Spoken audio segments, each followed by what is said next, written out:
Hi everyone. In this training module, we're going to be discussing professionalism within the Stronger Families program.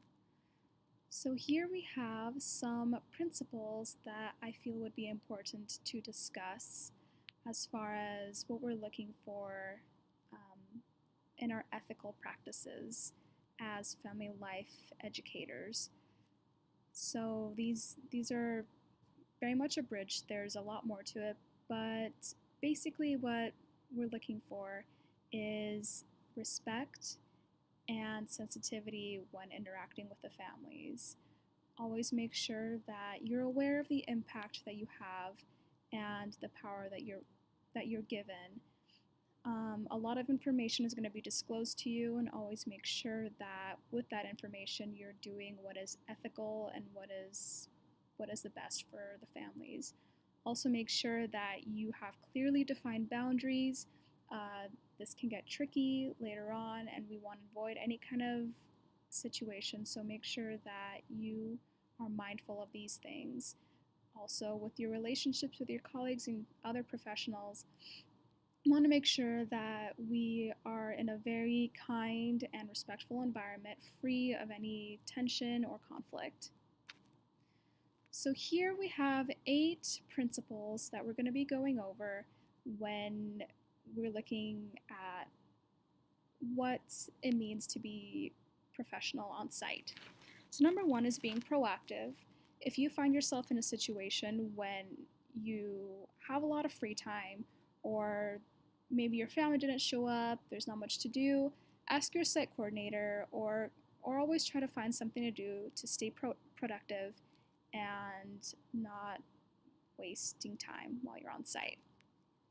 Number 2 is being professional in your demeanor.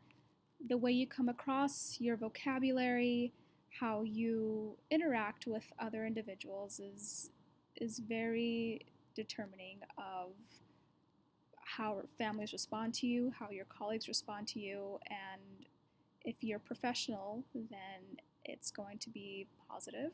If not, then that's also going to make an impression. So make sure that it's positive in the end. Number 3 is understanding the dress code. We have another handout that you'll probably be receiving on the specifics of what constitutes appropriate dress code, but always make sure that you are dressing for your career, for the job that you want. And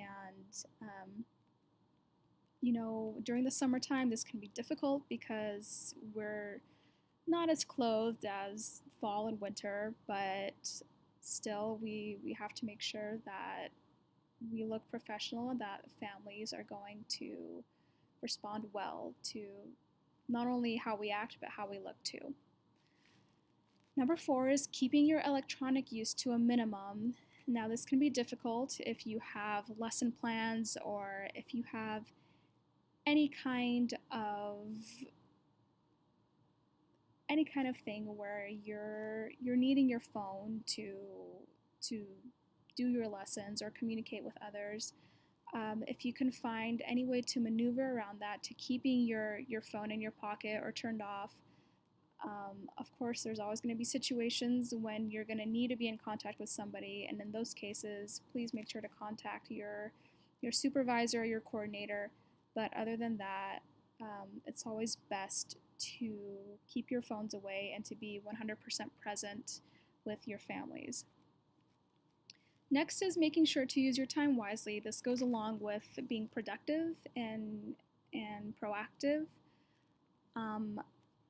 Just be aware that your internship is what you make of it. So the hours that you're given are to be filled with doing meaningful work. So make sure that is what you're doing. Next is being considerate. If you're teaching a class and you need materials, make sure that you are taking everything and leaving your room as it is, and not expecting anybody else to set up or to clean up for yourself. Be considerate and know that there are other people around you who might need the space or who are going to not be very happy if you're messy. So number 7 is being respectful to your site coordinator. They have a big job. It's very stressful. So make sure that you're respectful to them, you're kind, and that you have a good relationship with them. You communicate well because they do a lot for us, and they're really helpful when we're kind of lost or when we as interns need extra help. So make sure that you are doing your best to maintain a good relationship with them.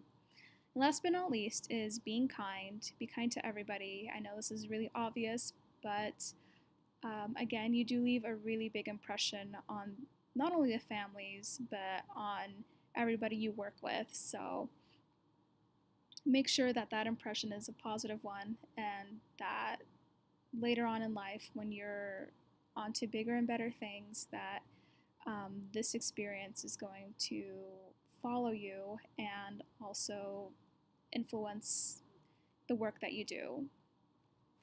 And that is it for our professionalism training.